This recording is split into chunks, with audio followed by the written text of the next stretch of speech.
Hey, it's Sarah with House Copper, and today we are going to do how to build a tea strainer.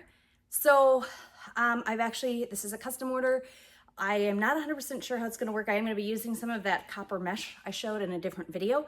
And what's going to happen is I'm going to show you some of the, or talk about some of the pre-steps, and then show you kind of the trickiest, putziest part of the build. And hopefully that will at least show you the mechanics of working with that copper mesh on a build, as well as how to build a copper tea strainer. Just a word of warning, if you do end up building these for other people, there are certain herbs that, and if you're making tinctures, that will react with copper, because copper is a reactive metal, not inert. So just be cognizant of that if you're building these and using them or providing them for other people, to be aware of some of those chemical processes with different herbs. But anyway, all right, here we go. We're gonna build a copper mesh tea strainer. So first you would, and this is for anything splash screen, anything like that, I cut out these pieces, and really you're just cutting a circle to the diameter that you want, but then the inside you drill out, and then you just slowly but surely cut out the inside as well, because you don't want to have a open seam, because that, like if I were to cut through and then cut the inside, I'd always have a weak spot, and I'm trying to avoid that. So right now these are 20 ounce. They have a little bit of bend after the heat, and then actually a hammering, we will be done. Tea happens to have a tiny lot of leaves. In my opinion, and based on what I've seen, the holes in this copper mesh are a little too big for really useful tea. I think a lot will fall through, so I'm actually doubling up. And as you can tell, it's super stretchy, so you kind of are gonna play around with it to get it nice and round. And then I'm going to put it on here, and see how it's not quite, here, if I show this, it doesn't go quite to the end, and that's good, because I want there to be some wiggle room for when we put the top on. And what I'm going to do is put these closer. I have two 4x4s underneath here. Then this is like a grill mat that you would use on like a regular gas grill if you were trying to grill things that you didn't want charred. But I have where I'm going to be, I should back this up. See how this is over the air, and the reason I'm doing that is, even though this is just wood and not anything, you know, to write home about, if I actually try and solder here on the wood will suck the heat, and then it just never will solder properly. And let's see what I'm gonna do. And for this, I actually don't need to, because the mesh is pretty conductive and moves pretty quick. I'm gonna put flux, make sure it goes all the way through in one spot, and this is going to be my little holding piece. I have just like a little, you could use any type of hard object. And I have my rheostat all the way up for my soldering iron. I'm just using a regular soldering iron. That is sal ammoniac, and it's what I use to clean the tip here of that. And then I'm going to use this to hold down both layers. And so you see how that goes pretty quick, but the problem is it's got to sink through the two layers of the mesh, as well as seal itself to this. And if I lift it up to there, it finally went. I don't know if you saw it go down, but I'm using, it's still liquidy. If I did not have my left hand holding it down, it would lift up.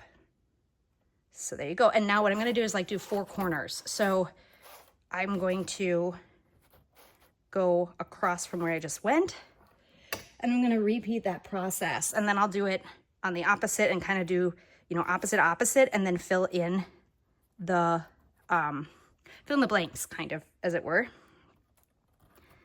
And I'm going to adjust it, and then again do the same process. I'll show you another one, and then I'll wait till I do the whole thing round and round. I'm not going to make you watch it, as always. That would just get really boring. When I get all the way around, then I'll show you then we'll go to the next step, which is a little easier, weirdly, than this. Oops, see, now look, it didn't actually take, I didn't hold it long enough. That was good, you got to see that. So I'll go back over it, I'll wait, I'll keep heating, heating, heating. Sometimes you can see when it really flows, that time, a little bit. There we go. Okay, so I now have the first part done, and I realized I forgot to show you. So I use a tea strainer. I did pop it out a little bit, and all I did, because copper is so stretchy and stuff is mesh, I just kind of gently pushed until I got the shape I wanted. And now with heat and everything, it's going to get nice and stiff, so it's not going to be as stretchy as before. But it's because of the double layer, it is extra tricky for little bits and pieces to come out. So hopefully this will work. I'm making it up as I go. Okay, now I'm going to use the other side. I picked the side that is the ugliest, like where I was doing the most cutting and scraping, to do the next part. And the next part is going to be putting flux on the side I want, the ugly side, essentially, the not pretty side, the side that's got all the scratches that I don't want anyone to see. And I flux it up with a liquid flux. I will put the link for the flux. I can't tell you how many times I say I will put the link, and then people go, where do you buy it? And I'm like, it's in, say I put it in. I don't think I've forgotten too many times. All right, so look for the link. I'm gonna switch this around so you can see the next stage. So it's been fluxed. Now, again, use the sal ammoniac to clean off the junk on your soldering tip. And then I use a couple smaller pieces. You can go back and forth. It's just a little easier. And what I'm going to be doing is I'm going to be putting a thick layer of tin, as thick as I can, on this side. And because, again, I'm going over the air, it's moving. I'm not going to spread it too thin. I'm going to leave it a little thick, because the next step, we actually want it to run in between, because we're kind of making a solder sandwich, as it were, if that makes sense. And we're going to be using a lot of like surgical clamps. You can buy them pretty much anywhere if you Google. And there you go. Now I'm going to wash this flux off, that brown stuff. I want the flux gone so I can put fresh flux on for the next step.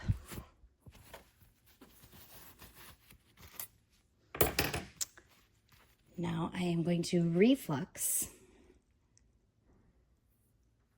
what I just tinned with new flux. It might discolor the tin, like as you can see, that's okay. No one's gonna see that.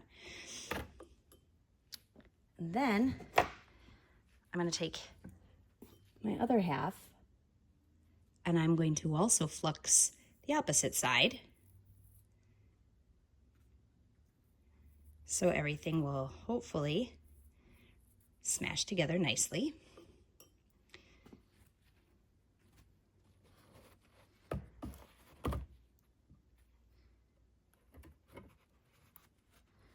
So I'm assuming you guys are figuring this out, but now this is the fun part. You kind of have to use a lot of these to do a good job, because you're going round and round.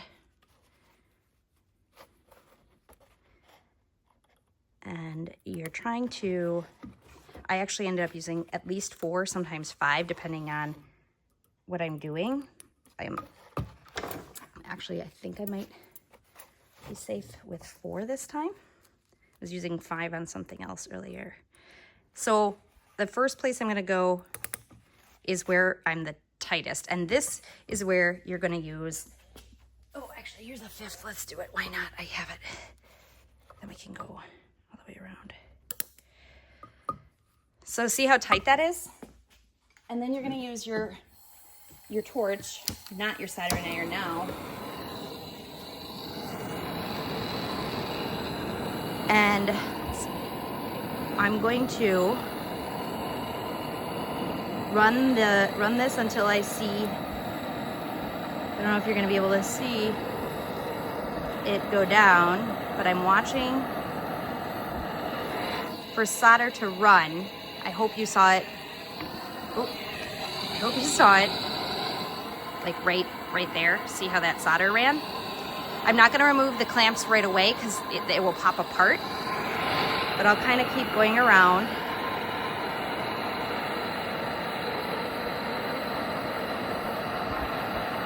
And hope there's enough solder to run. Now, I see it didn't run in that space in between, you see that? So that's when I'm gonna add a little flux. Just where I want it to run. And then I'll hit it again and hope that I put enough solder. There we go. I think.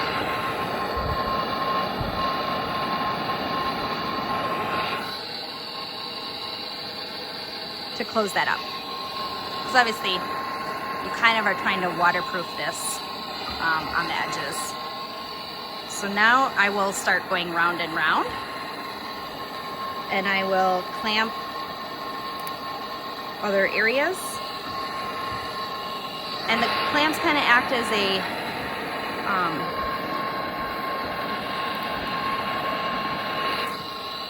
as handles too, which is nice.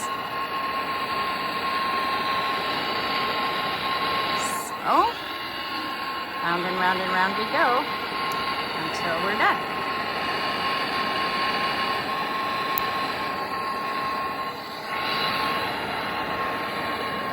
Hopefully you can see it kind of go down. It's very satisfying when it does.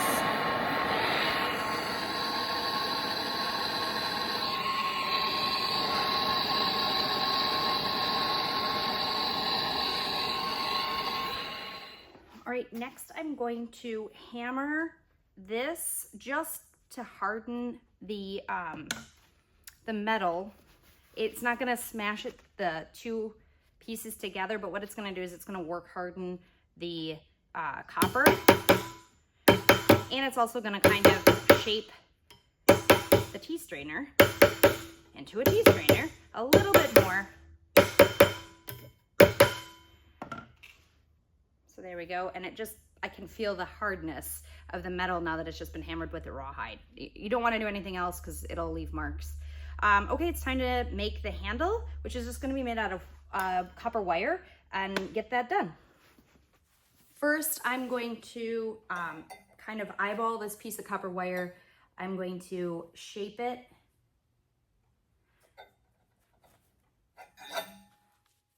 like this, and then we're going to take it on the anvil.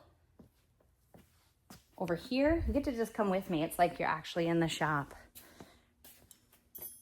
And we're gonna look this way. And I'm going to just hammer it so that there's, so that it's work hardened. Right now it's really soft, as you saw me just bend, and you know, obviously with use it would. So if I hammer it, again, that work hardening is going to make it, just have a little more strength.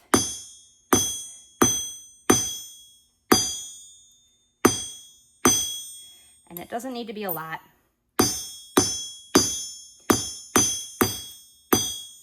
It just needs to be enough to make it stiff. I'm going to then hammer, I'm trying to keep it even too. I'm gonna hammer little flatter spots.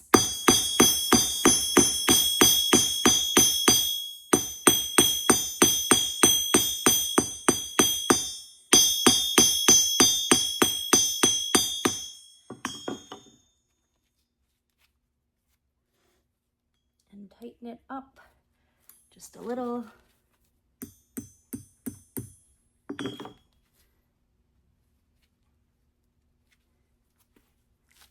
All right, so here is, and it's nice and stiff now. I wouldn't be able to bend it back either way. And then these flat areas are where I'm gonna cut and sand so that we can attach it to the strainer.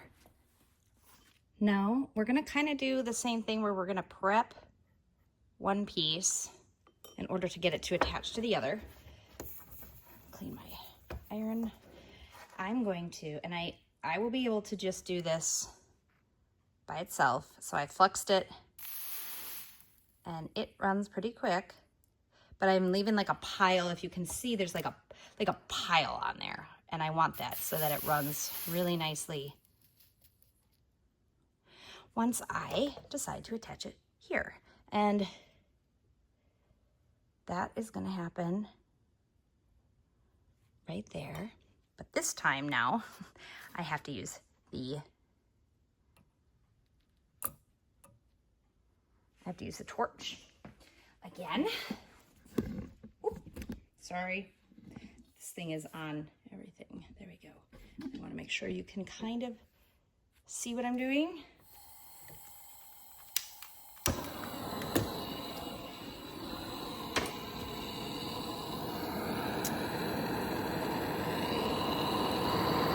I'm going to try and melt. There.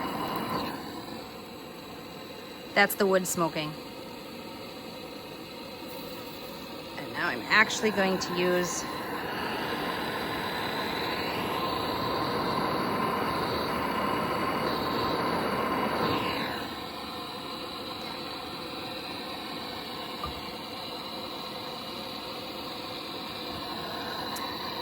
don't love that. I feel like it's sticking up too much. So you can clamp it and remelt it and force it down there. Hopefully that was sort of visible.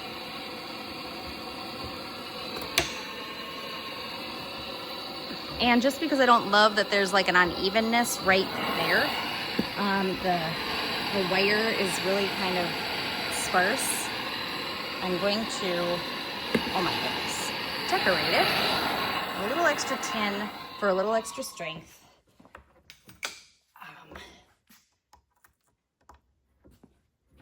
Just because the wires seem to be a little unhappy with me.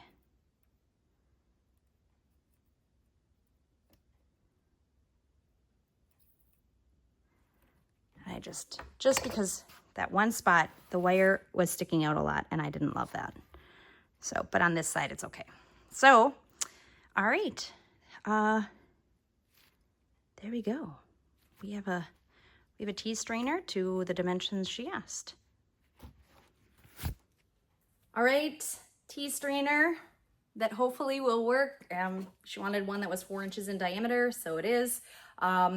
Hopefully it works well for the client. It's always an experiment for me too, but it's copper and that's what she wants. And there is no such thing as a real copper strainer. I've seen them out there that are just like spray painted, but not made out of real copper. So I'm excited for her to try it. But anyway, that's it, making a copper tea strainer and working with copper mesh. If you have any questions, let me know. Thoughts, comments, please like, subscribe, share, and find Copper, Iron, and Clay wherever books are sold. Find me on Instagram at The House Copper and Facebook under House Copper and Cookware. And I will see you next time in the Copper Shop.